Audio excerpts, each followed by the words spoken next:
UGC net yoga second paper unit 3 हम योग तत्व उपनिषद आज अध्ययन करेंगे। योग तत्व उपनिषद कृष्ण यजुर्वेद के साथ संबंध। इस उपनिषद में विविध प्रकार के योगों के उपादानों का बहुत अच्छे से विशद विवरण दिया गया है। एक बार पितामह ब्रह्मा ने भगवान विष्णु से 8 अंग वाले इस योग तत्व के बारे में पूछे थे और उनके उत्तर में भगवान विष्णु ने यह उपदेश दिए थे। क्या जाना आपने? ये उपनिषद योग तत्व उपनिषद कृष्ण यजुर्वेद के साथ संबंध है। इसको लिखेंगे। एक प्रश्न आपका अगर इससे पूछे जाएंगे, आपका बन गया कौन से वेद से है?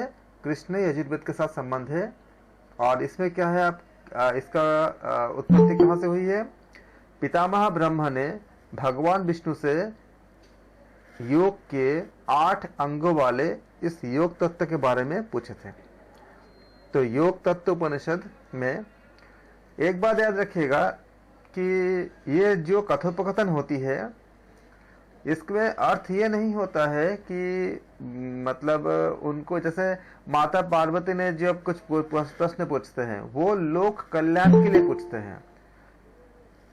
सारे आप एक जगह देखोगे कि जैसे राम जी का गुरुदेव शिव जी है और शिव जी का गुरुदेव राम जी है, और राममय कथा भगवान शंकर बहुत मतलब एकदम तल्लीन होकर सुनते हैं ये। और जो उनके जो हमें जो जानकारी मिलती है, उनके जो हमें ज्ञान मिलती है, उनके जो उपदेश होता है वो हमारे लिए होता है।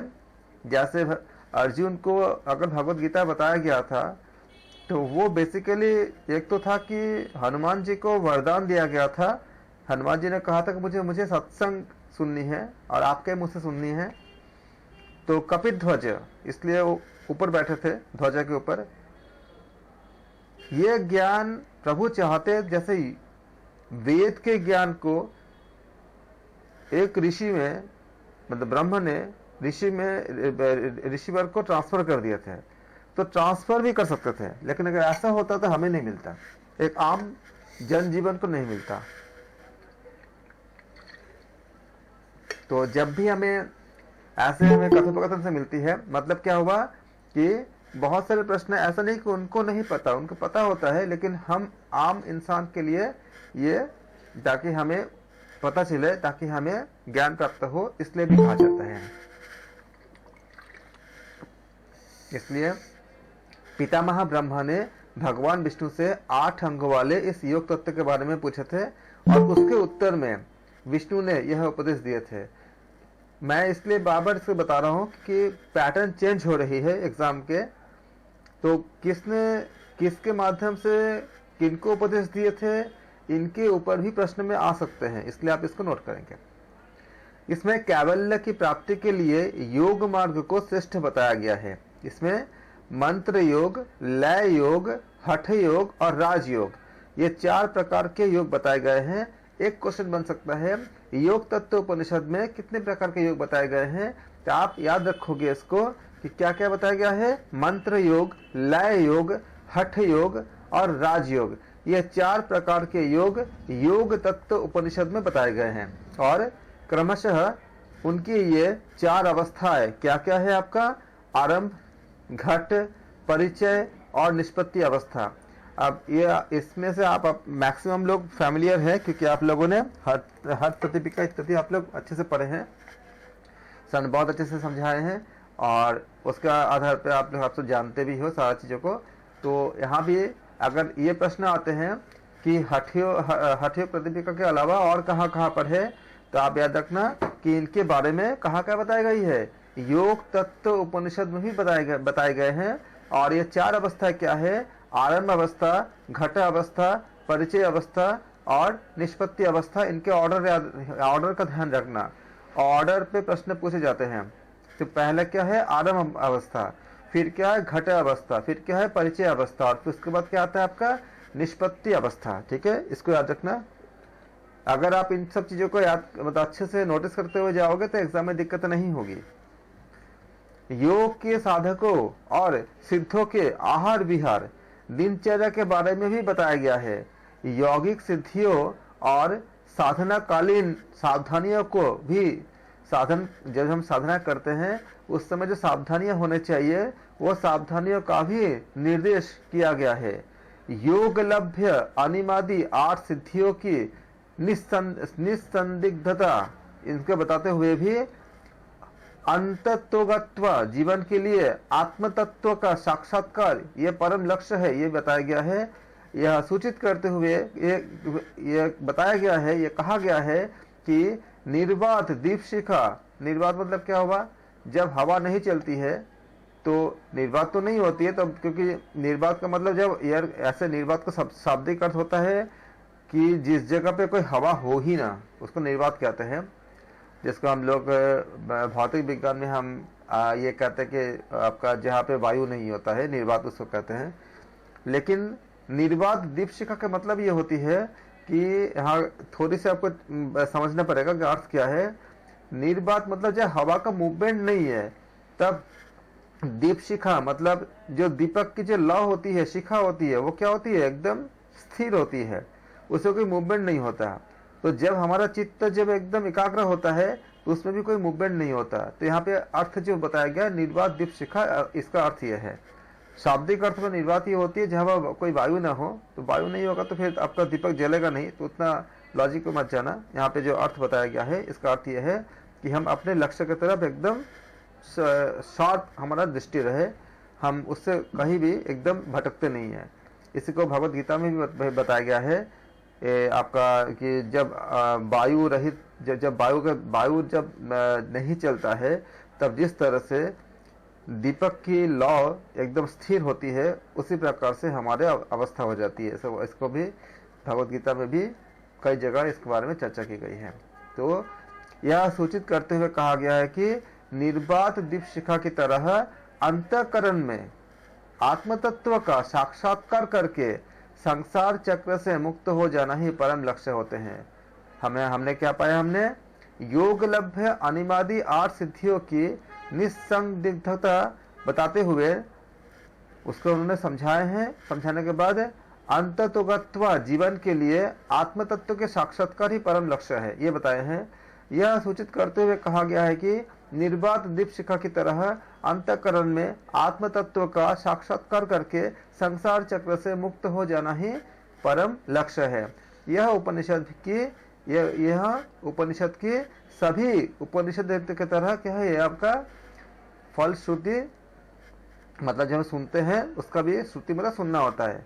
तो फलश्रुति तो यही है कि हम इसको बताया गया था आपका भगवान विष्णु और ब्रह्मा के बीच में ये कथोपकथन था, और उसके बाद हमें इसके बारे में प्राप्त होती है।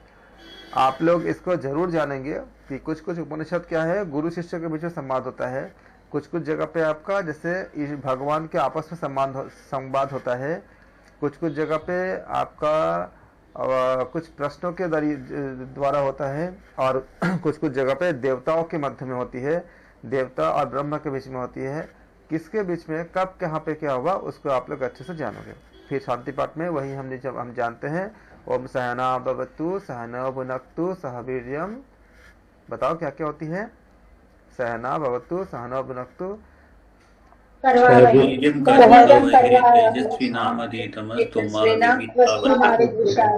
ओम शांति। बिल्कुल। तो इसमें ये बताया गया कि योगियों के हित की कामना से आप ये कह सकते हो कि इसका हम ऐसा क्यों बोलते हैं। हमने इसको याद कर लिया, आप सबको याद है, मैं देख रहा था कितना अच्छे से याद है।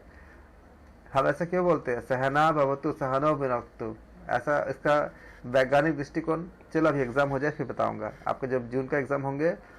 तो सहना भवतु सहनो भुनक्तु हमें कितनी एक छोटी सी प्रार्थना लगती है, शांति पाठ लगती है, लेकिन इस शांति पाठ के अंदर हमारे कर्म के जितने कोड होते हैं उस कोड को ये इसके अंदर पूरा छिपा हुआ है। अगर हमें चाहते हैं कि हमारे जो जन्मों जन्मों के जो दुख है, जिसकी वजह से जो हमारा कार्मिक अकाउंट है वो सब यहाँ पे सेटल हो जाए, इसका कोड पूरा आपका मतलब रिलीज हो जाए, तो उसके पूरा कैसे करेंगे, उसका सारा जो मैकेनिज्म इस शांति पाठ में है। अभी देखने में बहुत छोटा है, इसका अगर व्याख्या करेंगे तो कम से कम आधा घंटा लग जाएगा, लेकिन इतनी अच्छी व्याख्या हो जाएगी कि कंप्लीट तब समझ में आता है कि हमें उपनिषद में शांति पाठ का हमें इतना कंपलसरी क्यों करते हैं, और हम खाली ऐसे खाली शब्दों को दोहरा लेते हैं।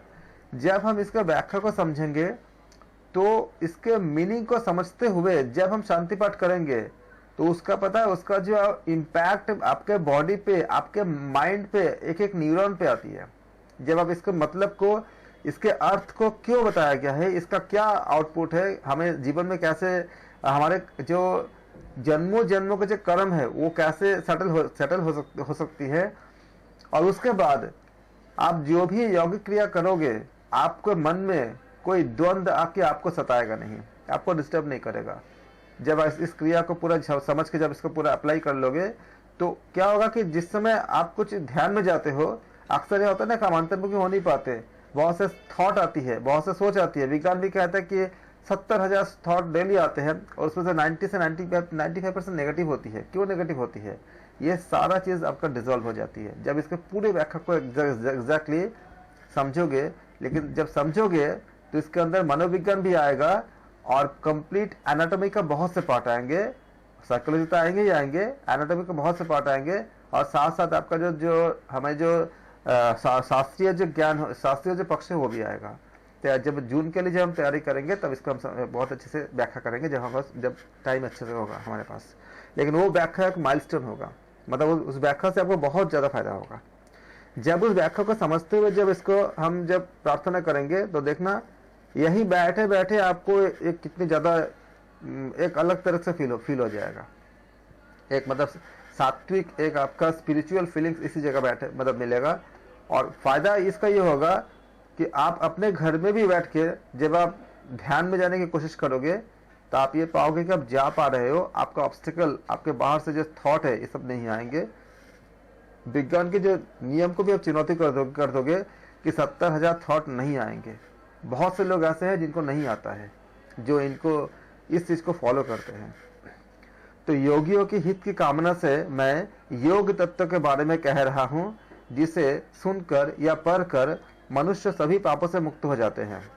विष्णु नाम के महायोगी ही सभी प्राणियों में महान है और महातपस्वी है, और वही दीप की तरह तत्व मार्ग में पुरुषोत्तम है। इन जगन्नाथ भगवान विष्णु की आराधना करके और उन्हें प्रणाम करके पितामह ब्रह्मा ने उनसे पूछे, मुझे 8 अंगों के साथ योग तत्व कहिए। उनके पूछने पर ऋषिकेश भगवान विष्णु ने कहा, मैं आपको, किसने कहा? किन्होंने कहा? ऋषिकेश। अब देखो, ऋषिकेश नाम याद रखना। ऋषिकेश भगवान विष्णु ने कहा, मैं आपको उस तत्व का वर्णन करता हूँ, आप ध्यान पूर्वक सुनिए। ये सभी जीव माया के जाल से सुखों और दुखों से घिरे हुए हैं। मेरे माता जी मुझे जब व्याख्या करते थे तो ऐसे ही करती थी, कभी मतलब उन्होंने ज्यादा अनुवाद पे नहीं जाते थे और बहुत गूढ़ व्याख्या करती थी। इतने उनके ज्ञान था, इतने ज्ञान था, तो मेरे भी ऐसा ही हो गया कि मैं भी जो कुछ बोलता हूँ तो हर चीज को मुझे मन करता है कि पूरा अंदर से पूरा समझा के बोलूँ। हालांकि मैं तो माँ की तरह बोल नहीं पाता, क्योंकि माँ बहुत ज्यादा मतलब मेरे से बहुत हाई लेवल था, मैं उनका थोड़ा बोरा भी नहीं बोल पाता, लेकिन मन करता है ऐसे बोलने का। तब आप एक अलग ही इम्पैक्ट पड़ता है पूरा उसका मीनिंग के। तब उपनिषद, गीता, भगवत गीता, वेद, ये पूरा अंदर तक चली जाती है, गहन तक, पूरा मतलब दिल के अंदर तक पूरा गहराई में आ जाती है पूरा। तो यहाँ पे हम देखते हैं कि आपका भगवान विष्णु कहते हैं ब्रह्मा जी से, मैं आपको उस तत्व का वर्णन करता हूँ, आप ध्यान पूर्वक उसे सुनिए। ये सभी जीव माया के जाल से सुखों और दुखों से घिरे हुए हैं। और इसी बात को भी भागवत में कहा गया है कि मम माया दुरत्तम। भागवत मतलब श्रीमद् भगवत गीता नहीं, ये अलग है। ये भागवत में कहा गया है कि ये मेरे जो माया है ये बहुत दुरुत्तम है। और जो कि गीता में भी एक जगह कहा गया है, अर्जुन मेरे माया अत्यंत दुरात्मक है, मतलब बहुत कठिन है उसमें उसको निकल पाना। उससे निकलने का एक ही रास्ता होता है कि कोई मेरे शरण में आ जाए। जो मेरे शरण में आते हैं वो उस पे मैं उसको निकाल देता हूँ। और इसका एक एग्जांपल बताता हूँ आपको, एक कॉमन एग्जांपल। मछुआरा जब जाल फेंकता है, माया क्या है? माया एक जाली तो है ना, जैसे मछली पकड़ने के लिए जाल फेंकते हैं तो जाल में मछलियां फंस जाती है। आप ये बता सकते हो कौन सी मछली जाल में नहीं फंसेगा? बता, कहो, आपको क्या लगता है? मान लो एक मछुआरा है, वो जाल फेंक रहा है और नदी में या सागर में, और बहुत सारे मछली उसमें फंस जा रहे हैं। अभी बताओ कौन सा मछली बचा रहेगा, उस जाल में नहीं फंसेगा? बताओ, क्या लगता है आपको? जी, जब लालची नहीं, लालच ना किया हो जिसने। नहीं, लालच क्या आएगा? वो तो जो समुद्र के बहुत गहराई में होगी जो मछली उस मछुआरा के पैर के पास होगा, करीब होगा, वो नहीं फंसेगा। वही फंसेगा जो मछुआरे से दूर रहेगा, वो फंसेगा। जो जाल फेंकने वाला जहां खड़ा है उसके पैर के पास जो जो मछलियां रहेंगे, क्योंकि जाल फेंकेगा तो थोड़ा दूरी पे फेंकेगा ना, अपने पैरों के पास तो फेंकेगा नहीं। ये एग्जाम्पल समझाने के लिए खाली है। तो वो बचा रहेगा। यानी कि जो प्रभु के चरणों में जाके समर्पित कर देगा वो बचा रहेगा। इसी बात को समझाया गया है, उसमें बताया गया है कि जो मेरे शरण में आ जाएगा अर्जुन, वो इस माया जाल से मुक्त रहेगा। और इसको समझाने के लिए खाली एक एग्जाम्पल है कि जब मछुआरा जब होता है, वो जो जाल फेंकता है, तो वो, क्योंकि आप बता रहे हो कि जो लोभ नहीं करेगा तो वो बेचारा जाल में फंस जाएगा। वो तो जब हम कांटा लगाते हैं तब जाकर लोभ से वो खाना खाने के लिए आता है, लेकिन जब जाल फेंकते हैं तो वो तो बेचारा फंस ही जाता है, उसमें तो कोई खाना खाने वो आता भी नहीं है, वो जाल में फंस जाता है। लेकिन वो जाल फेंकने वाला के जो पैर के पास जो मछली जो फिश रहेगा, मछली जो रहेगा, क्योंकि जाल उससे दूर रहता है ना, उसके पैर के पास तो नहीं रहता है। तो अगर हम प्रभु के पैर के पास यानी पूर्ण समर्पण कर देंगे तो इस जाल में, इस माया जाल में हम नहीं फंसते, प्रभु नहीं फंसाते, उस समय हमें बचा लेते हैं।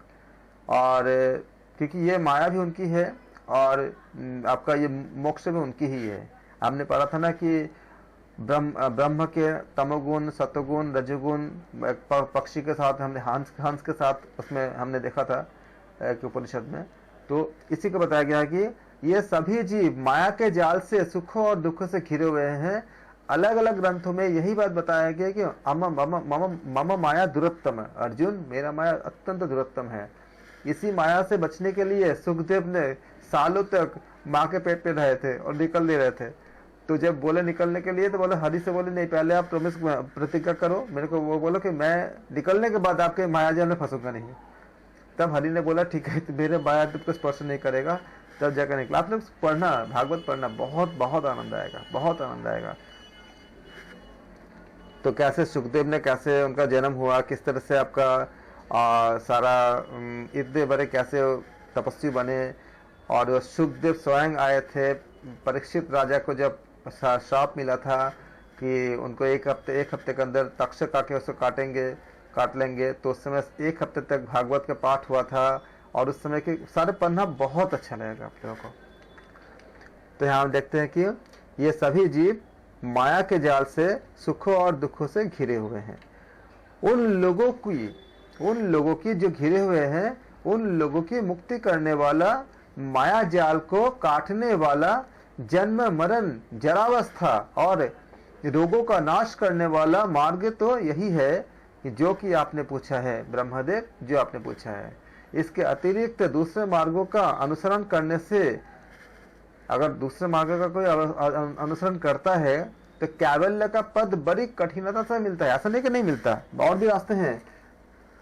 विवेकानंद के गुरु जी थे श्री रामकृष्ण परमहंस देव, उन्होंने एक लाइन बोले थे बंगला में, जौतो मौत तौतो पौथ, मतलब जितने मत हो उतने रास्ते हैं प्रभु की प्राप्ति करने के लिए। जितने भी मत है उतने रास्ते से प्रभु प्राप्त हो सकते हैं। इसलिए बता रहे कि असंभव नहीं है, लेकिन क्या बोले, कैवल्य का पद बड़ी कठिनता से मिलता है। और शास्त्रों में बताए गए मतांतर वाले अन्य मार्ग पर चलने वाले लोगों की बुद्धि में क्या होते हैं, मोह उत्पन्न हो जाते हैं। क्योंकि क्या बोला गया है, मम माया दुरत्तम, मेरा माया दुरत्तम है ही, वो करेगा ही करेगा। उस अनिर्वचनीय पद का उल्लेख देवगण भी नहीं कर पाते। हम उपनिषद में भी पढ़े हैं कि देवता भी उसको नहीं कर पाते। यमराज कठोपनिषद में आपका यमदेव ने खुद बोले थे, यमराज ने खुद बोले थे कि हे नचिकेता, इसके बारे में मत पूछो, क्योंकि इसको देवताओं भी नहीं जानते इनको। तो उल्लेख देवगण भी नहीं कर पाते। तब उस स्वयं प्रकाश आत्मा के स्वरूप को शास्त्रों के द्वारा किस प्रकार, यानी किस तरह प्रकाशित किया जा सकता है, यह आत्मा। और इसी बात को भगवद गीता के 11 चैप्टर में भी बताया गया था कि हे अर्जुन, तुम मेरे उस रूप को अपने इस स्वाभाविक इस इंद्रियों से नहीं देख सकते, क्योंकि आंखें उसको देख नहीं सकता, कान उसको सुन नहीं सकता। मैं तुमको दिव्य दृष्टि देता हूँ। एक्चुअली वो दिव्य दृष्टि क्या था, वो सुषुम्ना से हाने को पे लिखा नहीं है, लेकिन सुषुम्ना के जो आपका जो ब्रह्मरंध्र होती है उससे, उसके जरिए, उसके माध्यम से जो योगीगण जैसा देख पाते हैं, वो दृष्टि थी।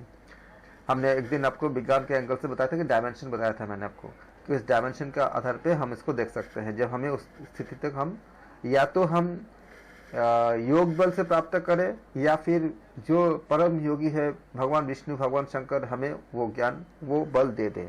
तो श्री कृष्ण ने उनको वो बल दिए थे, तो इस तरह से उन्होंने देखे थे। और गीता में 2-3 बातें बताई गई है। एक बात ये बताई गई है कि हे अर्जुन, जो तुमने देखा इसके बाद और कोई नहीं देख सकता, सिर्फ तुम ही दे सकते हो। तो क्या इसका मतलब क्या हम सब के लिए क्या यह असंभव है? लेकिन दूसरी एक जगह बोले हैं, एक और जगह पे, कि हे अर्जुन, लेकिन जो जब कभी मेरे शरण में आ जाएगा, मुझके पूरा पूर्ण समर्पण करेगा, मैं उसका योगक्षेम का वहन करूंगा और वो प्राप्त करेगा। इसका मतलब क्या हुआ? अनुराग ही अर्जुन है। ये जो पूर्ण समर्पण करने का जो अनुराग, इस घटना को हम अर्जुन कहते हैं, क्योंकि जब तक कोई पूर्ण समर्पण नहीं करेगा तब तक नहीं देख सकता, और जब आज तुमने पूर्ण समर्पण किया तब जाकर तुमको प्राप्त हुए, और आगे भी जो संपूर्ण समर्पण करेंगे उनको भी प्राप्त होंगे। पढ़ना भगवद गीता को, बहुत अच्छे से आपको मतलब क्लियर होगा, बहुत अच्छे से बताए हैं। तो इसी के साथ भी बताया गया है कि वह स्वयं प्रकाश आत्मा के स्वरूप को शास्त्र के द्वारा किस तरह प्रकाशित किया जा सकता है, जबकि वह स्वयं प्रकाश है और उसको देवता भी नहीं जानते, और उसको हमारे इंद्रिया भी उसको वहां तक नहीं, इंद्रियों की भी पहुंच नहीं है, इंद्रियों का भी पहुंच नहीं है, इंद्रिया भी वहां तक नहीं पहुंच सकते। यह आत्मा अंश रहित, मल रहित, शांत और सर्वातीत एवं दोष रहित है। वही आत्मा पुण्य और पाप से आवृत होकर जीव रूप में हो जाता है। क्या होता है? वही आत्मा पुण्य और पाप से आवृत होकर, मतलब पुण्य से भी क्या होती है? आवृत होती है। इसीलिए जब हम पूर्ण समर्पण करते हैं तो क्या होता है? ना तो हमारा पाप रहता है, वो भी हमने समर्पण कर दिया, और ना ही हमारा पुण्य रहता है, वो भी हमने प्रभु को समर्पण कर दिया।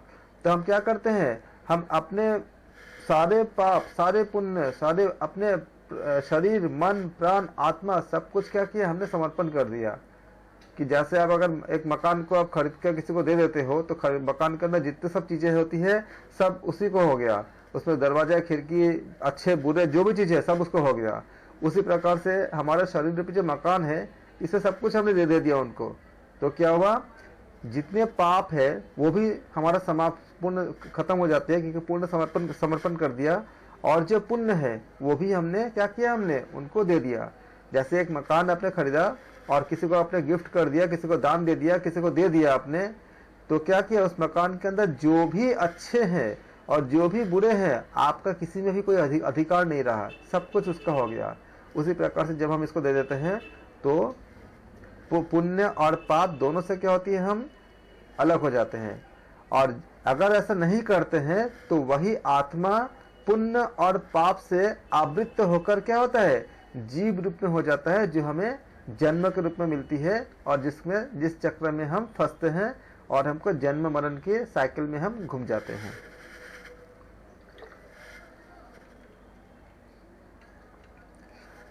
यहाँ यह प्रश्न उठता है कि परमात्मा का पद तो नित्य ही है, और जब वह पद परमात्मा सभी प्रकार के भावों और पदों से परे है, ज्ञान रूप और निर्लेप है, तब भला वह जीव भाव को कैसे प्राप्त हो सकता है? इसका उत्तर यह है कि जैसे पानी में तरंगे उठती है, पानी में क्या होती है? तरंगे उठती है। हम देखते हैं ना, पानी में अगर मान लीजिए कि अगर एक कुछ पत्थर मारोगे तो क्या होती है? हलचल उत्पन्न होती है। जैसे पानी में तरंगे उठती है, वैसे ही उस परम तत्व में एक स्फुरन, एक क्या हुआ जिसको सांख्य भी कहता है ना, उसी तरह से जैसे पानी में तरंगे उठती है, वैसे ही उस परम तत्व में एक स्फुरन हुआ और उसमें से क्या हुआ? उसमें से अहंकार उत्पन्न हुआ। जो आपने जिन लोगों ने सांख्य दर्शन इत्यादि पढ़े हैं उन लोगों के लिए नया नहीं है, उन्होंने अच्छे से जानते हैं जो यहाँ पे बताई जा रही है। जिन्होंने नहीं पढ़ा है, आप इसको आप यहाँ पे उपनिषद को पढ़ने के साथ साथ सांख्य भी पढ़ेंगे तो और अच्छे से क्लियर होगा। इसमें से पंचभूतात्मक पिंड पैदा होगा। पंचभूत क्या क्या होता है आप जानते हो? पंचभूत क्या होती है? इसमें से पंचभूतात्मक पिंड पैदा होगा। वह पिंड 7 धातुओं और 3 गुणों से युक्त था। वह पिंड क्या था? 7 धातुओं और 3 गुणों से युक्त था, सतोगुण, रजोगुण, तमोगुण। वही पिंड सुख दुख से युक्त होने से जीव भाव को प्राप्त होता है। वही पिंड सुख दुख से युक्त होने से जीव भाव को प्राप्त होता है। इसलिए विशुद्ध परमात्मा को ही जीव का नाम दिया गया। इसलिए विशुद्ध परमात्मा को ही जीव का नाम दिया गया। समझ आ गया कितने अच्छे से बात इसमें बताया गया है? उस विशुद्ध जो परमात्मा है उनको ही क्या बोला गया? उनको ही जीव बोला गया। काम, क्रोध, भय, लोभ, मोह, मद, रजगुण, जन्म, मृत्यु, कृपणता, शोक, तंद्रा, भूख, प्यास, तृष्णा, लज्जा, भय, दुख, विषाद, हर्ष, इन दोषों से विमुक्त वह जीव मूलतः तो केवल चैतन्य नहीं है। अर्थात इस जीव जो है इन सबसे मुक्त विमुक्त वह जीव वास्तव में क्या है? वो चैतन्य है, कॉन्शियस है, पूर्ण कंप्लीट कॉन्शियस है, जो चैतन्य है। अतः इन दोषों के विनाश के लिए मैं आपको उपाय बतला रहा हूँ। अतः इन दोषों के विनाश के लिए भगवान विष्णु कहते हैं, मैं आपको, हे ब्रह्मा जी, मैं आपको उपाय बतला रहा हूँ। योग के बिना केवल ज्ञान ही मोक्ष कारक कैसे हो सकता है? और इसी प्रकार ज्ञान से हीन मतलब ज्ञान से रहित केवल योग भी मोक्ष देने के लिए समर्थ नहीं हो सकता। इसलिए मुमुक्ष को ज्ञान और योग दोनों का दृढ़ अभ्यास करना चाहिए। जो फैक्ट्स है जिसमें आप देखते हो कि ईशावास्य उपनिषद के साथ कुछ कुछ यहाँ पे आपको मेल भी खाता है। और यहाँ पे ये बताया गया है कि कई चीज़ों के मोक्ष कैसे प्राप्त करते हैं और क्या क्या चाहिए। और ये भी बताया गया इसमें कि ज्ञान और योग दोनों की आवश्यकता है अकॉर्डिंग टू योग तत्व उपनिषद। याद रखिएगा, अगर एग्जाम में आता है तो आप बोलोगे, ऐसा आएगा ही अगर इससे आएगा तो, कि योग तत्व उपनिषद के अनुसार क्या क्या क्या चाहिए? ज्ञान चाहिए और योग चाहिए। क्या खाली योग से हो सकता है? नहीं, खाली ज्ञान से तो आप इसके अकॉर्डिंग आप आंसर दोगे। इसलिए मुमुक्ष को ज्ञान और योग दोनों का दृढ़ अभ्यास करना चाहिए। यह संसार ही अज्ञान से उत्पन्न हुआ है। यह संसार ही अज्ञान से उत्पन्न हुआ है और ज्ञान से ही उसकी निवृत्ति हो सकती है।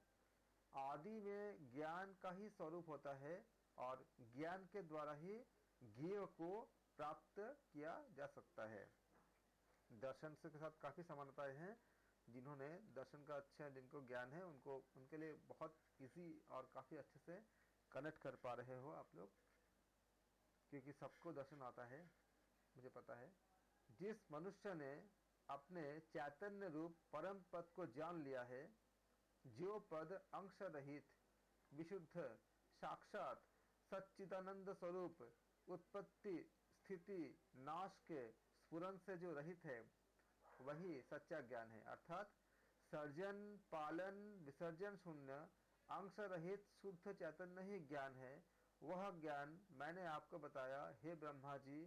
अब मैं आपको योग के बारे में बताता हूँ। वह योग व्यवहार में अनेक प्रकार के होते हैं, जैसे मंत्र योग, लय योग, हठ योग और राजयोग। तो किस क्या हुआ, 4 प्रकार के योग के बारे में चर्चा की गई है। मंत्र योग, लय योग, हठ योग और राजयोग। उस योग की 4 अवस्थाएं कही गई है। क्या क्या अवस्था? आरंभ अवस्था, घट अवस्था, परिचय अवस्था और निष्पत्ति अवस्था। हे ब्राह्मण, इन चारों योगों के लक्षण को मैं संक्षेप में, यानी भगवान विष्णु कहते हैं कि भगवान विष्णु संक्षेप में बताएंगे। मैं संक्षेप में कहूंगा, उसे सुनिए। जब कोई साधक 12 वर्ष तक, ये आपका यहाँ से आपका प्रश्न का पाठ शुरू होती है एग्जाम्स के लिए, एकदम बहुत सीरियसली इसको नोट करना। कितने कितने वर्ष में क्या क्या प्राप्त होते हैं, ये सब आपके लिए बहुत महत्वपूर्ण है। जब कोई साधक 12 वर्ष तक मात्रा सहित, याद रखिएगा एग्जाम्स के लिए, जब कोई साधक 12 वर्ष तक मात्रा सहित मंत्र का जप करता है तो वह मंत्र योग कहलाता है। फैक्ट्स मिल गए आपको, नंबर्स मिल गए आपको। कितने वर्ष तक? 12 वर्ष तक। कैसे करना चाहिए? मात्रा सहित मंत्र का जप करता है तो वह मंत्र योग कहलाता है। इसका साधक धीरे धीरे जो साधना करते हैं, इसका साधक जो होते हैं वो धीरे धीरे क्या पाते हैं, उनको अनिमा आदि सिद्धियों के गुण से युक्त ज्ञान प्राप्त होता है। लेकिन कब तक? 12 साल तक करने होते हैं। परंतु इस मंत्र योग की कम बुद्धि वाले, सोचो मंत्र योग पाने के बाद भी क्या कहा जा रहा है, यह कम बुद्धि वालों के लिए है, क्योंकि उससे भी बेहतर चीज उपलब्ध है, इसलिए ये क्या बोला गया, ये कम बुद्धि वाले के लिए है। परंतु इस मंत्र योग की कम बुद्धि वाले, जो मंद बुद्धि, मतलब जिसकी बुद्धि कम होते हैं, वही कम बुद्धि वाले ही उपासना करते हैं, वह साधक अधम माना जाता है। ठीक है, जो अनिमा इत्यादि सिद्धियों के गुण से युक्त ज्ञान को प्राप्त करता है, उसको अधम माना जाता है। अगर एग्जाम में आते हैं तो आपको कोई डाउट नहीं होना चाहिए, आप इसके अकॉर्डिंग आंसर देंगे। अब दूसरा क्या है आपका? लय योग। यह तो करोड़ों प्रकार के का कहा गया है। लय योग कितने हैं? यह तो करोड़ों प्रकार का कहा गया है। यह नंबर से याद रखिएगा कि अकॉर्डिंग टू योग तत्वोपनिषद लय योग करोड़ों प्रकार का कहा गया है। चलते फिरते, उठते बैठते, सोते, खाते पीते निष्कल ईश्वर का ध्यान करना चाहिए। क्या करना चाहिए? निष्कल ईश्वर का ध्यान करना चाहिए। इसी को लय योग कहते हैं। अगर एग्जाम में आता है चलते फिरते, उठते बैठते, सोते खाते, निष्कल ईश्वर का ध्यान, कौन से योग है? लय योग, ज्ञान योग और ऐसा कोई आपका ऑप्शन दे दिया, तो आप इसको ख्याल कर, क्या आपको याद करने होंगे, ये कौन सी योग है? ये लय योग कहलाता है। अब तीसरे हठ योग को सुनो। यम, नियम, आसन, प्राणायाम, प्रत्याहार, धारणा, दोनों भावों के बीच में हरि का ध्यान, यहाँ पे ख्याल रखना। यम, नियम, आसन, प्राणायाम, प्रत्याहार, धारणा, और उसके बाद क्या क्या क्या इसमें धारणा के बाद दोनों भावों के बीच में हरि का ध्यान। तो हम जानते हैं धारणा, ध्यान, समाधि, लेकिन ध्यान को यहाँ पे क्या किया गया है? स्पेसिफाई किया गया है। कहाँ पे लगानी है? दोनों भावों के बीच में हरि का ध्यान करना है और क्या करना है? समाधि। तो यम, नियम, आसन, प्राणायाम, प्रत्याहार, धारणा और दोनों भावों के बीच में क्या करना है? हरि का ध्यान करनी है और समाधि। ये 8 अंगों वाला योग है। अष्टांग योग बातें सब वही है, खाली आपको क्या आपको याद करनी है? दोनों भावों के बीच में क्या करनी है? हरि का ध्यान करनी है।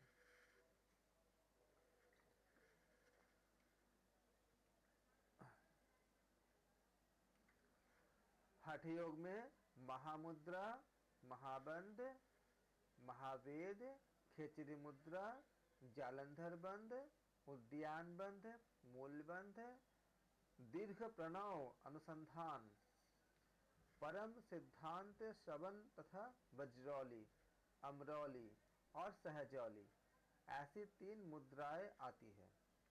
क्या क्या बताया गया है हठ योग में? महामुद्रा, महाबंध, महावेद, खेचरी, जालंधर बंध, उद्यान बंध, मूल बंध। इसको तो आप सब जानते हो अच्छे से। महामुद्रा मैं इसलिए रिपीट कर रहा हूँ, आप लोग लिखो और साथ साथ बोल के याद कर लो। महामुद्रा, महाबंध, महावेद, खेचरी मुद्रा, जालंधर बंध, उद्यान बंध, मूल बंध, दीर्घ प्रणव अनुसंधान, मतलब ओम का लंबा काफी लॉन्ग, मतलब एक लंबे सांस के साथ उच्चारण करना। तो दीर्घ प्रणव अनुसंधान, परम सिद्धांत श्रवण मतलब सुनना, तथा वज्रौली का आप लोग जानते हो, वज्रौली, अमरौली और सहजौली, ऐसे 3 मुद्राएं आती है। क्या क्या आती है? वज्रौली, अमरौली और सहजौली। ये 3 मुद्रा के बारे में आपको योग तत्व उपनिषद में बताया गया है। भगवान विष्णु ब्रह्मा को कहते हैं हे ब्राह्मण, इनमें से हर एक लक्षण आप सुनिए। हे ब्राह्मण, इनमें से हर एक के जो लक्षण है वो आप सुनिए। यमों में ये प्रश्न पूछे जाते हैं, यमों में क्या है? यमों में एकमात्र मिताहार ही, मिताहार आप जानते हो जो हम संतुलित आहार जो होती है, यमों में क्या होती है? योग तत्व उपनिषद के अनुसार यम क्या है? मिताहार है। ये आपको स्पेसिफाई रहेगा। और यम में क्या होती है? मिताहार होती है अकॉर्डिंग टू योग तत्व उपनिषद, इसको याद रखेंगे। यमों में एकमात्र मिताहार ही मुख्य है और नियम में क्या होती है? अहिंसा को मुख्य माना गया है। तो हमने पतंजलि योग दर्शन में यम और नियम के 5 भेद हमने देखा था। लेकिन योग तत्व उपनिषद के अनुसार आप क्या बोलोगे? यमों में एकमात्र मिताहार और नियम में क्या होती है? अहिंसा को ही मुख्य माना गया है। और ये प्रश्न में पूछा गया था, आप इसको याद करेंगे। आप हो सकता है कि ऐसे प्रश्न फिर से आ जाए। आसनों में क्या है? इसको याद करेंगे। सिद्धासन, पद्मासन, सिंहासन और भद्रासन, ये 4 आसनों को मुख्य माना गया है। क्या क्या आसन है योग तत्व उपनिषद के अनुसार? सिद्धासन, पद्मासन, सिंहासन और भद्रासन। योग तत्व उपनिषद के अनुसार 4 आसन का नाम क्या है? सिद्धासन, पद्मासन, सिंहासन और भद्रासन। ये प्रश्न आ चुके हैं, तभी आपको याद करा रहा हूँ।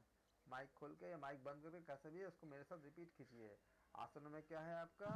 सिद्धासन, पद्मासन, सिंहासन सिंहासन और भद्रासन, भद्रासन।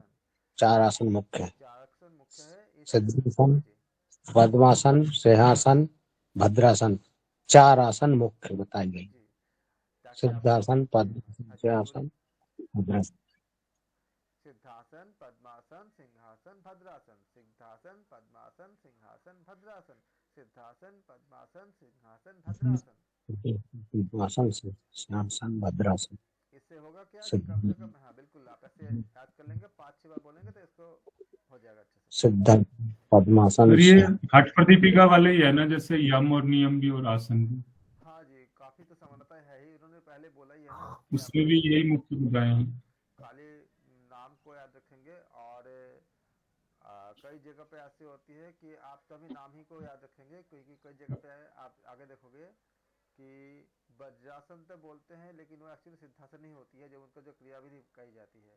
इसलिए हम नाम को याद करेंगे और नाम के अनुसार जो है आप इसका कहीं कहीं पे आपको क्रिया भी बताया गया है। जब आप शिव संगीता इत्यादि पढ़ोगे तो आप देखोगे उसमें भी आपको आसन का नाम बताया गया है। लेकिन कुछ आसन क्या है, आसन का नाम और अभी जो प्रचलित तरीका जो है थोड़ा सा उसमें अंतर पड़ती है, इसलिए आप इसको याद रखोगे। आसन में क्या है? सिद्धासन, पद्मासन, सिंहासन और भद्रासन। आसन के नाम पूछे जाते हैं कि योग तत्व उपनिषद में कुल कितने आसन हैं या कौन कौन से आसन हैं। ये आपका जो है प्रश्न बन ऑलरेडी आ चुका है। और जिस तरह से पेपर को मतलब जो सब कुछ चेंज हो रही है, आप हर एक बारीकी को अच्छे से करोगे, उसके बाद तो मैं बहुत जल्दी इसको ख़त्म करने के बाद आपको लोगों को एक लंबे समय तक मैं पूरा प्रैक्टिस कराऊंगा, एक लंबी समय तक। सब कुछ मैं बना रहा हूँ, इसलिए मेरा समय उसमें बहुत लग जाती है सब कुछ करने में। मैं करके रख रहा हूँ सारा। अब बहुत जल्दी आप लोगों को मैं मतलब हो सकता है कि बहुत लंबी लंबी क्लास चलेगा, इसके लिए तैयार रहिए। जिन लोगों को इसमें आपका एग्ज़ाम देनी है आपका फरवरी में, वो तैयार रहे, एक अग्नि परीक्षा के लिए तैयार रहे। बहुत लंबी लंबी क्लास होने वाली मेरे साथ। तो सर इसलिए हम अलग सर क्या हुआ? हम वेट कर रहे हैं सर। हाँ हाँ हाँ, काफ़ी लंबी लंबी सब चीज़ें होने वाली है। मैं उस पर काफ़ी काम कर रहा हूँ इस समय, और साथ साथ ही जैसे ख़त्म हो जाएगा। और मैं चाहता हूँ कि इस फरवरी के एग्ज़ाम को भी आपको बहुत अच्छे करोगे, और जो जून में करेंगे तो करेंगे ही। ये दोनों के लिए फ़ायदेमंद होगा। ये एक ऐसा पड़ाव होगा कि फरवरी का भी आपको कोई अधूरा नहीं रहेगा, और जून के लिए तो है ही, सब तो मतलब बनते ही जाएंगे कि दोनों का ही आप मतलब लाभ ले सके, और दोनों ही एग्ज़ाम में अपने जगह बना सके। तो ऐसा भी हो सकता है कि कुछ कुछ लोगों का भी नेट क्लियर हो जाए, फिर जून में देंगे तो जीआरएफ क्लियर हो जाए, ये भी हो सकता है। या दोनों बार जीआरएफ हो जाए, या मतलब सबके लिए मतलब रास्ता बनाने की कोशिश कर रहा हूँ। इसलिए आप तैयार रहो, काफ़ी ज़्यादा मेहनत कराऊंगा। हे चतुरानन, ब्रह्मा को हम क्या बोलते हैं? चतुरानन कहते हैं। हे चतुरानन, योग के अभ्यास के प्रारंभ में विघ्न तो आते ही हैं। योग के अभ्यास के प्रारंभ में विघ्न तो आते हैं। कैसे? आलस्य, अपनी बड़ाई, धूर्तपने की बातें और मंत्रादि साधन आदि होते हैं। तो यहाँ भी अभी तक तो बना नहीं है, हो सकता है बन जाए कि योग के प्रारंभ में विघ्न क्या क्या आती है। तो आप उस विघ्न को यहाँ जो बताया गया है अकॉर्डिंग टू योग तत्व उपनिषद, उसी के अकॉर्डिंग आप याद रखोगे। 9 अंतराय पे मत जाना। इसमें क्या बताया गया है? आलस्य, अपनी बढ़ाई वहां पे नहीं बताया गया है। तो अपनी बढ़ाई, धूर्तपने की बातें, मंत्रादि का साधन आदि होते हैं। ये सब क्या होते हैं? विघ्न होते हैं। विघ्न कैसे होते हैं? आलस्य आप जानते ही हो। और जब हम अपनी बढ़ाई सुनने की तरफ भागते हैं तो क्या होती है कि फिर हमारे जो फोकस होती है, फोकस बिगड़ जाती है, तो हमारे विघ्न के रूप में आती है। और धूर्तपने की बातें जब जानती है, मुझे बताने की जरूरत नहीं है, वो एक मतलब नेगेटिव चीज़ होती है। तो उसको हाँ, वो खराब ही करता है सब चीज़ों को, अच्छा कुछ नहीं होता, खराब होता है वो। और मंत्रादि का साधन आदि भी होते हैं, क्योंकि उससे अगर किसी को मान लो कोई सिद्धि मिल जाती है, तो सिद्धि में अगर लोगों को पता चल जाती है कि इनके पास ये सिद्धियां हैं, तो लोग उनको इतनी तारीफ करते हैं और इनके इतना मान सम्मान देते हैं कि उसी समय क्या होते हैं, वो एक सांसारिक इंसान के लिए तो अच्छा हो सकता है, लेकिन उनका योग साधना में बहुत बड़ा विघ्न होते हैं। इसलिए इसको बताया जाता है कि इसको इस तरह का जो सिद्धियां प्राप्त होती है वो अधम साधक में भी जो बताया गया था, क्योंकि वो फिर भटक जाते हैं और अपने जो साधना है वो पूरा नहीं, मतलब पूरे होने में उनको दिक्कतें आती है। इसलिए सर ये जैसे आपने सिद्धि वाला बताया, ये बाद के लिए तो, लेकिन ये जैसे आरंभ में भी ये रहेगा क्या? आरंभ में मान लीजिए कि अगर आपके पास कुछ ऐसा कुछ आ जाता है कि आप किसी के सर पे हाथ रखोगे वो ठीक हो जाता है, सपोज करो ऐसा अगर आपके पास शक्ति आ जाए, तो आपके पास जी। क्या हो जाएगा? अगर आपके पास इतने लोग आएंगे कि मेरा भी कल्याण कर दो, तो इसमें होता क्या है कि एक बात बताई गई थी कि जो संत होते हैं उनके साथ दो चीजें होती हैं, कि अगर वो दया न करे तो संत को कसाई के समान मानते हैं, और दया करे और उस दया को अगर अपने गुण मान ले तो वो सबसे बड़ी आफत भी होती है। उनको योग से वो क्या करते हैं, वो हट जाते हैं। अब आप ऐसे जगह फंसोगे कि कोई अगर आपसे अगर आके बोलते हैं, कुछ मदद मांगते हैं, आप नहीं करोगे तो भी आपका दिल नहीं मानेगा, और करने जाओगे तो 4 बार अगर तारीफ करेंगे तो आप उसमें कभी ना कभी घमंड आ ही जाती है, तो और अहंकार आएगा तो उसमें क्या पतन हो जाती है। तो इसमें ये बहुत बड़ी आपका जो है मतलब आपका मतलब इसमें निधि ध्यान का ध्यान करना पड़ता है कि कहाँ पे कितना हमें कितना किसी को मदद करनी चाहिए।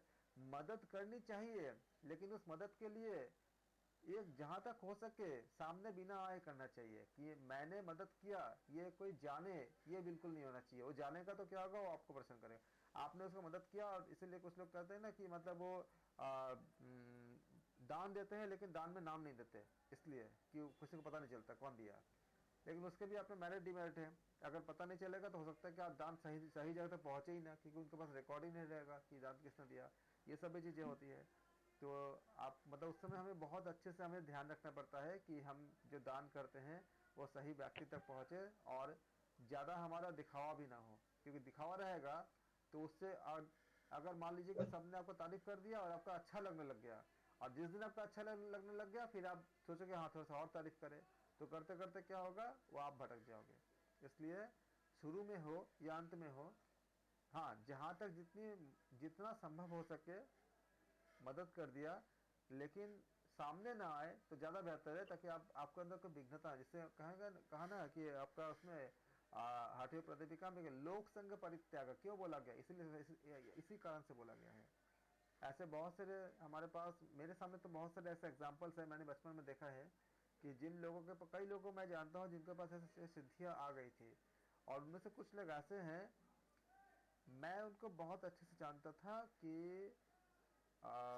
एक सिद्धि किसी के पास थी कि वो बीमारी ठीक कर देते थे, लेकिन उनके पास क्या था कि कोई फल लेके जाओगे तो उनके पूजा दे करके जब देते थे तो उनका ऐसा कुछ सिद्धि थी कि वो कुछ मतलब करते थे तो लोगों को बहुत फायदा होता था।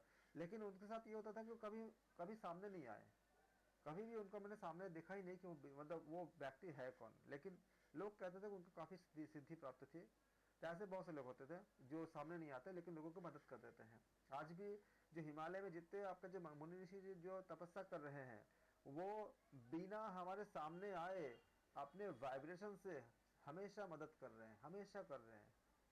वो किसी के सामने नहीं आते, लेकिन अपने तरंगों से, अपने इच्छा शक्ति से दुनिया के हर बहुत ज़्यादा मदद कर रहे हैं, तभी हम सारा काम कर भी पा रहे हैं।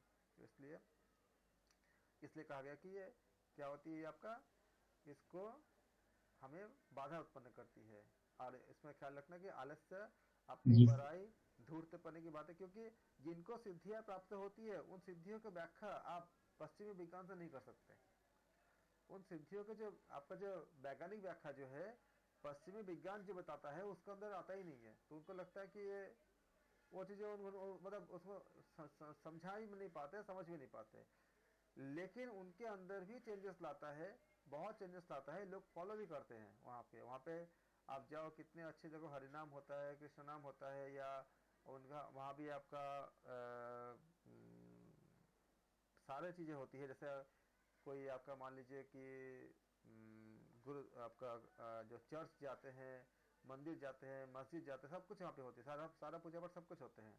मैं तो एक बार ये देखा था कि विज्ञान मतलब पश्चिमी विज्ञान जो है वो भगवान को नहीं मानता, ईश्वर को नहीं मानता। लेकिन मैंने ये आश्चर्य मुझे लगा कि उनके विज्ञान तो ईश्वर को नहीं मानता, लेकिन वो वैज्ञानिक क्यों जाते हैं, वो वैज्ञानिक कहाँ जाते हैं जो उस विज्ञान को मतलब जो जन्म देता है, जो आगे बढ़ा के ले जाता है, वो वैज्ञानिक मंदिर, मस्जिद, गुरुद्वारा या चर्च कहीं ना कहीं जाते हैं। तो वो वैज्ञानिक खुद जाते हैं और जाके उस स्पिरिचुअल शक्ति को प्राप्त करते हैं जहां भी उनको जाना होता है, जिसको भी जहां भक्ति होती है। लेकिन उनके द्वारा बनाया गया विज्ञान इसको मानता नहीं है। तो कितने ज्यादा कॉन्ट्रडिक्शन है कि नहीं है आपस में। क्योंकि उनके क्यों जाते हैं, क्योंकि उनके अंदर जो सोल है, वो सोल जो है उस ब्रह्म को पाने के लिए अलग अलग नाम देते हैं। कोई आप इसको गॉड नाम दे दो, आप इसको कुछ और नाम दे दो, अलग अलग नाम है, पाने के लिए पागल रहते हैं। और उसके बाद आप इसका शोध देखिएगा, उनमें से बहुत लोगों का ये कहना है कि हमारे पास सारे सुविधाएं हैं, लेकिन लगता है कि कहीं पे कुछ छूटा हुआ है। और जो छूटा हुआ है, यहाँ जब आप साइकोलॉजी पढ़ोगे, इससे कहते हैं हायर नीड। एक होती है लोअर नीड और एक होती है हायर नीड। और हायर नीड के बारे में जब पढ़ोगे आप, साइकोलॉजी में बहुत विस्तार से है बताया गया इसमें हायर नीड और लोअर नीड क्या होती है। तो उसमें बताया गया ये कि हायर नीड जो है ये आपका स्पिरिचुअल नीड होती है। कितना कुछ हो जाए इसके पीछे लोग भागते हैं, और जिसको डायरेक्टली हायर नीड मिल गया है, जैसे महात्मा कबीर हो गए, ऐसे कुछ लोग हैं जो महापुरुष हैं, फिर उनको लोअर नीड की तरफ जाते ही नहीं है। और जो लोअर नीड होती है, लोअर नीड क्या होती है, भय, भूख, नींद, सेक्स, ये और भी कुछ चीजें होती है, वो इसे कहते हैं लोअर नीड कहते हैं। ये लोअर नीड अगर पूरा हो भी जाती है, उसके बाद जब आपके पास सब कुछ होता है तब भी आप संतुष्ट नहीं होते, तब आप उस स्पिरिचुअल नीड की तरफ जाते हो जिसको हायर नीड कहते हैं। इसके बारे में जब हम कभी साइकोलॉजी में बात करेंगे कि उनके थ्योरीज क्या क्या है, पश्चिमी विज्ञान की थ्योरी है ये, और हम देखेंगे उसको कि हमारे योग के में क्या कहते हैं और उन्होंने अभी तक क्या क्या कंक्लूड किए हैं। फ्रायड की भी अपनी थ्योरी है, और उनके बाद भी कई आपका साइकोलॉजिस्ट हुए हैं, उनके अपने अपने थ्योरीज है। तो मिलती उसी जगह पे आके कि उनको वो ब्रह्म, मतलब वो कहते हैं कि स्पिरिचुअल शक्ति यानी कि ब्रह्म के लिए, हम जिसको ब्रह्म कह रहे हैं उसके लिए, उनको पाने के लिए वो उसको हायर नीड के नाम से देते हैं। खाली शब्द अलग है लेकिन मतलब एक ही होता है। तो श्रेष्ठ साधक धातु, धनादि, स्त्री, लोलुपता आदि को मृगजल समझकर छोड़ देना चाहिए। क्या करते हैं कि आलस्य, अपनी बढ़ाई, धूर्तपने की बातें, मंत्रादि आदि साधन जो होते हैं, आदि का साधन ये क्या होती है आपका, एक विघ्न की तरह होते हैं, बाधा की तरह होते हैं।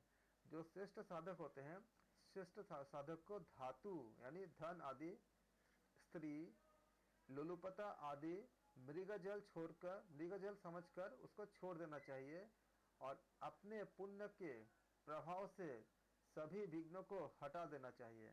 बाद में प्राणायाम करना चाहिए। उसके लिए स्वयं पहले पद्मासन लगाकर बैठना चाहिए। ऐसा करने के लिए तो सबसे पहले एक छोटी सी सुंदर कुटिया बनानी चाहिए, जिसको हमने हठयोग प्रतिपिका में भी हमने अध्ययन किया है।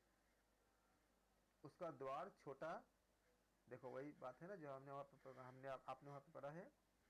उसका द्वार छोटा होना चाहिए, उसमें छिद्र नहीं होने चाहिए, वह गोमय से प्रयत्न पूर्वक लिपा होना चाहिए। खटमल, मच्छर, मकड़ी आदि जंतुओं से उसे प्रयत्न पूर्वक रहित कर देना चाहिए, मतलब अपने कोशिश करके उसको इससे फ्री कर देना चाहिए। मतलब सारे जितने भी कीट पतंगे आपको परेशानी ना कर सके, आपको कोई क्षति ना पहुंचा सके। फिर उस कुटिया को प्रतिदिन संगमार्जनी से प्रयत्न पूर्वक झाड़ कर उसे स्वच्छ करना चाहिए, जो मतलब जिसको हम झाड़ू कहते हैं उसको, मतलब उसको पूरा झाड़ देते हैं उसको। और गुग्गुल आदि की धूप से उसे सुगंधित रखना चाहिए। कौन सी धूप से? गुग्गुल आदि से उसको सुगंधित रखना चाहिए। बाद में जो न बहुत ऊंचा हो, जो न बहुत ऊंचा हो और जो न बहुत नीचा हो, ये बात भगवत गीता में भी बताया गया है, चैप्टर नंबर 6 पढ़ना। बाद में जो न तो बहुत ऊंचा हो और न बहुत नीचा हो, ऐसे वस्त्र मृगचर्म या कुश के समान कुश के आसन पर पद्मासन में बैठकर शरीर को सीधा रखकर हाथ जोड़कर इष्ट देव का प्रणाम करना चाहिए। यहाँ पे मैं आपको मार्क कर देता हूँ, एग्जाम में पूछे भी गए हैं। ऑर्डर क्या है? पहले क्या है? ऐसे वस्त्र, पहले वस्त्र है। फिर क्या है आपका? मृगचर्म या कुश। मृगचर्म, इसके बाद क्या है? कुश है। इस ऑर्डर का पूछा गया है। पहले क्या आता है आपका वस्त्र आता है, फिर क्या आता है आपका मृगचर्म। मृग मतलब हिरण, हिरण का जो आपका छाल होता है। या उसके बाद अगर वो न मिले तो क्या होती है आपका कुश के आसन पर पद्मासन में बैठकर शरीर को सीधा रखकर हाथ जोड़कर इष्ट देवता को प्रणाम करना चाहिए। इसके बाद दाहिने हाथ के अंगूठे से पिंगला का निरोध करके उसे दबाकर धीरे धीरे वायु को भीतर की ओर खींचना चाहिए और उसको यथाशक्ति रोककर कुंभक करना चाहिए। अगर मैं आपको साइकोलॉजी आप लोगों को मैं पढ़ाता हूँ तो साइकोलॉजी में बताऊंगा कि उनके अकॉर्डिंग जो टर्म है वो एक्चुअली ब्रह्म शब्द तो उन्होंने बताया नहीं, लेकिन जिस टर्म को इंगित कर रहे हैं वो घूम फिर के वो ब्रह्म की तरफ ही आ रहे हैं। उनका जो जितना थ्योरीज है, सारा थ्योरी का अगर हम मिलाते हैं, सब देखते हैं सारा चीज़ें, फ्रायड थ्योरी जो बहुत विख्यात है, इसके बाद और भी जो साइकोलॉजिस्ट आए हैं उनके जो थ्योरीज है उनको अगर आप निचोड़ निकालोगे तो ये आपका हमारे जो ब्रह्म मतलब जो उस आध्यात्म, उस परम पद को प्राप्ति होने पे जो अनुभूति होती है उसी का बात करते हैं वो।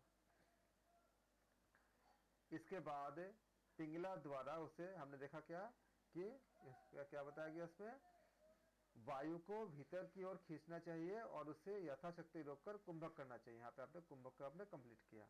इसके बाद पिंगला द्वारा उस वायु को धीरे धीरे वेग रहित बाहर निकलना चाहिए। मतलब आपको बहुत वेग रहित होकर, मतलब पिंगला द्वारा निकलना चाहिए। मतलब क्या, आपके सांसों की आवाज आपको नहीं सुनाई देना चाहिए, ऐसा नहीं होना चाहिए। इतना धीमे धीमे आप निकालोगे कि कोई इसमें वेग ही ना रहे, वेग रहित होकर, यानी कि आपके सांसों की आवाज आपको ही नहीं सुनाई देगा। इसको इसी का कहा जा रहा है कि इसके बाद पिंगला द्वारा उस वायु को धीरे धीरे वेग रहित बाहर निकलना चाहिए। फिर इसके बाद पिंगला से वायु को पेट में फिर से भरते हैं, फिर से भर के शक्ति के अनुसार ग्रहण करके ईरा के माध्यम से धीरे धीरे क्या करना चाहिए, रेचन करना चाहिए। इस प्रकार जिस ओर के, देखो पूरा पूरा आपका नियम बताया जा रहा है, जिस प्रकार जिस ओर के नथुने से वायु बाहर निकला, इस प्रकार जिस ओर के नथुने से वायु बाहर निकाला, उसी के जरिए फिर से वायु को भरकर दूसरी ओर के नथुने से हम बाहर निकालते हैं। मात्रा का काल प्रमाण यह है कि जानू को हाथ से शीघ्र भी नहीं और धीरे धीरे भी नहीं, ऐसे सामान्य मध्यम रूप से चारों ओर घुमाकर बाद में चुटकी बजाने में जितना समय लगता है उसको मात्रा कहते हैं। तो मात्रा किसे कहते हैं, ये प्रश्न आ चुका है कि मात्रा किसको कहते हैं। क्या बोलोगे आप, चुटकी बजाने में जितना समय लगता है उसको मात्रा कहते हैं। इस लाइन को याद रखना, ये प्रश्न आ चुका है और आएगा भी, आ भी सकता है कि मात्रा किसे कहते हैं। तब आप लोग कुछ और सोचने लग जाओगे ऑप्शन देख करके। लेकिन चुटकी बजाने में अकॉर्डिंग टू कौन से उपनिषद, योग तत्वोपनिषद, चुटकी बजाने में जितना समय लगता है उस समय को क्या बोला गया है, उसको मात्रा बोला गया है। इतने सारे, हालांकि ये सब आपको सब कुछ पहले से पढ़े हुए हैं दूसरे जगह पे, दूसरे ग्रंथ में, और रिपीट है इसमें खाली। ईड़ा नाड़ी से धीरे धीरे 16 मात्रा तक, कितनी मात्रा तक, 16 मात्रा तक, इसका ख्याल रखिएगा। इसके नंबर कितने हैं, 16 मात्रा है। ईड़ा नाड़ी से धीरे धीरे 16 मात्रा तक वायु का क्या करना चाहिए, वायु का पूरक करना चाहिए। ईड़ा मात्रा से धीरे धीरे वायु का हम क्या करते हैं, 16 मात्रा तक वायु का पूरक करना चाहिए। फिर उस पूरित वायु का 64 मात्रा तक कुंभक करना चाहिए। कितने, 16, 64। और फिर पिंगला नाड़ी के जरिए उस कुंभित वायु का 32 मात्रा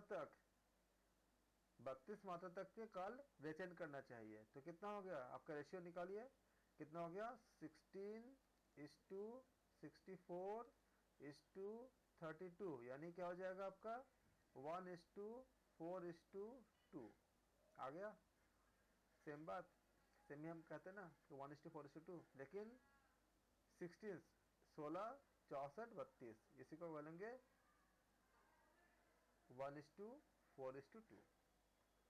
तो हमने क्या देखा, हमने कि पिंगला नाड़ी के जरिए उस कुंभित वायु का 32 मात्रा तक के काल में हम रेचन करते हैं। फिर उसी पिंगला नाड़ी से वायु का पूर्वोक्त रीति से, जैसा हमने अभी किया था, हमने उसी तरह से पूरक करना चाहिए और पूर्वोक्त प्रकार से ही कुंभक तथा रेचक करना चाहिए। ठीक है, जो हमने अभी देखा था, ठीक यही रेशियो 1:4:2, जिसमें 16:64:32 में हमें रखना है, और उससे पूर्वोक्त प्रकार से ही कुंभक तथा रेचक करना चाहिए। इस प्रकार प्रातः में, मध्याह्न में, सायकाल में तथा आधी रात को धीरे धीरे 80 कुंभकों का अभ्यास करना चाहिए। इस प्रकार 3 मास तक अभ्यास करने से नाड़ी शुद्धि हो जाती है। हमने क्या देखा? हमने नाड़ी शुद्धि प्राणायाम का प्रकार देखा। और ऐसा होने पर, अर्थात नाड़ी शुद्धि होने पर परिणाम, इसका परिणाम क्या होता है? बाह्य चिन्ह दिखाई देने लग जाते हैं। जब हमें नाड़ी शुद्धि प्राप्त होती है, जब हो जाती है पूरा, कितना समय लगती है? 3 माह, 3 महीने। अब आपके एग्जाम में आ जाता है कि अकॉर्डिंग टू योग तत्वोपनिषद समय कितनी लगती है? आप बोलोगे 3 मंथ, 3 हार्ट मंथ। और दीपिका में भी 3 महीने हैं सर। हाँ, तो ग्रंथों के अकॉर्डिंग हार्ट समय, और दीपिका में भी 3 महीने हैं। हाँ जी। तो अगर ये भी दे दे कि किस किस ग्रंथ में ऐसे बताया गया है, तो आप ग्रंथों के नाम भी याद रखेंगे तो आपको आसान हो जाएगा। ऐसे बाह्य चिन्ह किस प्रकार से दिखाई देते हैं वह मैं पूर्णतः कहूंगा। तो शरीर में हल्कापन आ जाता है, जठराग्नि तेज हो जाता है, शरीर में कांति बढ़ती है, शरीर में लचीलापन, शरीर में पतलापन आता है। ऐसे समय में योग में बाधा पहुंचाने वाले आहार का त्याग कर देना चाहिए। क्या क्या त्याग करना चाहिए? नमक, तेल, खटाई, गरम, सूखा, तीखा भोजन, हरे साग, तरकारी, हिंग आदि मसाले, आग में तपना, स्त्री का सहवास, अति चलना, सुबह का स्नान, उपवास और शरीर को कष्ट पहुंचाने वाले अन्य कार्य को छोड़ देना चाहिए। योगाभ्यास के आरंभ के दिनों में दूध और घी का भोजन में क्या माना गया? प्रशस्त माना गया है। इसी बात को एक दिन मैं आपको समझाने की कोशिश कर रहा था कि अगर हम सूखी मिर्च जलाएंगे तो खांसी आएगी, तो हमें खांसी को ब्लेम नहीं करना है, एक्चुअली हमें सूखी मिर्च को हमें रोकना है। सूखी मिर्च का अर्थ था मिताहार, मतलब आपका सूखी मिर्च का अर्थ था हमारा गलत आहार। और अगर हम चाहते हैं कि इस तरह के हम योग मार्ग में हम ऐसा अच्छे से हम खुद को ऐसे नाड़ी शुद्धि कर सके और बाकी सब चीजें हम कर सके, तो हमें सबसे पहले क्या होना चाहिए? उस जो जो हम बता रहे हैं कि जो आपको लाल मिर्च जला रहे हैं, उस मिर्च को जलाना बंद करने होंगे, खांसी अपने आप रुकेगी। या खांसी में यहाँ पे क्या था? यहाँ पे खांसी का मतलब था हमारे जो भटकना, जो हम ब्लेम करते हैं किसी को, ऐसा नहीं किया, वैसा नहीं किया, वो नहीं किया, तो वो बेचारा उसको क्यों नहीं कर रहा है वो? क्योंकि अगल बगल जो चीजें हैं उसको, आहार, बाकी जो एनवायरनमेंट ऐसा है कि उससे खुद वो उत्तेजित हो जाता है। कहीं भी किसी भी ग्रंथ में कभी भी किसी को ब्लेम नहीं किया कि ऐसा नहीं है, ऐसा है, ऐसा कुछ नहीं। उन्होंने क्या बोला? मिताहार करो, सब चीजें अपने आप आपको सपोर्टिव हो जाएगा ताकि उस योग के रास्ते में खुद जा सको। और ये भी कई जगह बताया गया है कि योगी जन ने ऐसा महसूस किया है कि अगर हम आहार को नियंत्रण नहीं करते हैं तो प्रारंभ अवस्था में योग रास्ते में चलना बहुत मुश्किल होता है, क्योंकि अंदर से मन बहुत चंचल हो जाता है, वो अलग अलग तरह के ऑब्स्टिकल में फंस जाता है। इसलिए हर जगह, चाहे आपको उपनिषद हो या चाहे आपका हठयोग हो या कोई भी ग्रंथ हो, भगवत गीता में भी बताया गया है, सबसे पहले हमको आहार के ऊपर ध्यान दिया गया है कि मिताहार करने के लिए। और योग ग्रंथ के अलावा अगर पश्चिमी, अगर विज्ञान में अगर जो चिकित्सा विज्ञान है उसको भी देखोगे, कोई भी व्यक्ति अगर बीमार पड़ता है तो डॉक्टर का सबसे पहला काम होता है ये बोलना कि क्या खाए और क्या ना खाए। मतलब क्या वो भी क्या करते हैं? मिताहार में ही आते हैं, बस थोड़े से घुमा के आते हैं। वो भी क्या करते हैं? ये बोलते हैं ना कि अगर आपको ये बीमारी, किसी को अगर मान लो कि अगर यूरिक एसिड होती है, तो प्रोटीन जिसमें जिसमें मिलती है उसको सब बंद कर देते हैं, दाल बंद करेंगे, पनीर बंद करेंगे। हुआ कि अल्टीमेटली वही मिताहार में ही आ गए। तो यही बात हमारे योग में भी कहा गया, खाली शब्द अलग है। तो पहले ही कर लो तो क्या हो जाएगा? आपको योग भी प्राप्त हो जाएगी और इतने सारे दिक्कतें भी नहीं होंगी। तो हमें क्या करना चाहिए? इन्होंने हमें इसमें क्या बताया गया है कि ऐसे इस तरह के जो आहार हमारे योग रास्ते में बाधा उत्पन्न करते हैं उसको छोड़ देना चाहिए। और जब हम ऐसा करते हैं तो हमारा उपवास को इसकी आवश्यकता नहीं होती है, क्योंकि आकाश तत्व तो ऑलरेडी भर चुका होता है। इसलिए बताया गया यहाँ पे, इसमें कोई कंट्राडिक्शन नहीं है नेचुरोपैथी के साथ। नेचुरोपैथी या दूसरे पैथी जो बताता है कि आपका जो उपवास करने के लिए, उनके लिए बोलता है जो जिनके शरीर में कुछ आपका दिक्कतें हैं। अगर कोई योगी इस तरह से अपने पूर्व किसी ने अगर नाड़ी शोधन प्राणायाम को कर रहे हैं और मिताहार को ले रहे हैं, तो उनके शरीर में ऑलरेडी इतने सारे आकाश तत्व होते हैं कि उनकी आवश्यकता नहीं होती है उपवास करके शरीर को कष्ट पहुंचाने के लिए। इसलिए कहा गया है कि उपवास और शरीर को कष्ट पहुंचाने वाले अन्य कार्य छोड़ देना चाहिए। और हठयोग में ऐसा कहा जाता है क्योंकि हठयोगी जो होते हैं उनका दिनचर्या, उनका आहारचर्या ऐसा होता है कि उनको कोई ऐसा दिक्कत होती नहीं है कि जिस वजह से उपवास किया करे। आप देखोगे जो उपवास का कॉन्सेप्ट अप्लाई नहीं भी करता है, तो हमारा शरीर का मैकेनिज्म भी ऐसा होता है, वो खुद ब खुद उपवास करवा लेता है। जैसे अगर कोई बीमार पड़ेगा तो सबसे पहले क्या होता है, खाना खाने का मन नहीं करता। तो है क्या, वो शरीर खुद ही खाना नहीं लेता, उपवास की तरह भी जाता है ना, ताकि हीलिंग कर सके, हीलिंग प्रोसेस फास्ट हो सके, बेहतर हो सके। तो यही बात आपका, सेम बात आपको नेचुरोपैथी में भी कहते हैं कि आपको उपवास जो है एक आपका ट्रीटमेंट की तरह है। अगर हम किसी पैथी की तरफ नहीं जाते हैं, जो शरीर बॉडी खुद ब खुद खाना लेना मना कर देता है, नहीं लेता, बहुत कम लेता है, लेता भी है तो बहुत कम लेता है, या रुचि ही खत्म हो जाती है कुछ मतलब आपका खाने के प्रति, ज़्यादा खाने का मन ही नहीं करता, तो उस समय शरीर लेता है। लेकिन जो इस तरह के हठयोग के चीज़ों को ऑलरेडी योग के रास्ते में चल रहे हैं, उनको कोई अंदर से कोई तकलीफ है ही नहीं, इसलिए कहते हैं कि उपवास इत्यादि करने की ज़रूरत नहीं है, हठ योग में कहते हैं। और साथ में साथ आप देखिए, गरम सूखा तीखा खाना, हरे साग तरकारी, हींग आदि मसाले, आग में तपना, स्त्री का सहवास, अति चलना, सुबह का स्नान, उपवास और शरीर को कष्ट पहुंचाने वाले अन्य कार्य छोड़ देना चाहिए। योगाभ्यास के आरंभ के दिनों में क्या कर लेना चाहिए, हमको दूध और घी को लेना चाहिए, क्योंकि ये भोजन में प्रशस्त माना गया है। आज हम यहाँ तक रखते हैं। पार्ट 2 में हम इसका आगे का इस उपनिषद के, योग तत्व उपनिषद के जो नेक्स्ट पार्ट है, जिसमें हमें क्या खाना चाहिए, ये सारे बातें हम करेंगे अगले कल के सेशन में। थैंक यू सो मच, धन्यवाद।